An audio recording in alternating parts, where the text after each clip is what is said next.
கோயில்ல 2 உண்டை தயிர் சோறை வாங்கி தின்னுப்ட்டு சிவனேன்னு ஒரு மூலையில படுத்திருந்து மிஞ்சி போனா ஒரு 4-5 சிஷ்யனுங்க இருந்திருப்பானுங்க, ஒரு கார் இருந்திருக்கும்.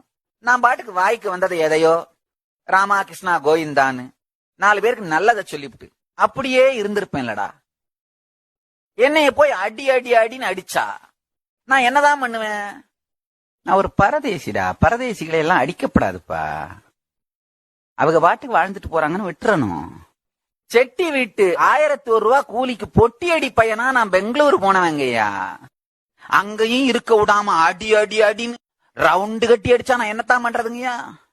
கண்ணிறக்க நானும் அண்ணாமலையார பார்த்து மனசு நிறக்க அவரை நினைச்சு வாழ்ந்து செத்து போயிருப்பனேடா. என்ன ஏன்டா இவ்வளவு பெரிய ஆளா ஆக்குனீங்க? எதுவானாலும் சரி மீனாட்சி மீனாட்சின்னு கூப்பிடுங்க, உடனே அம்மா வந்து அருள் பண்ணுவா. என்னாச்சு என்னாச்சுன்னு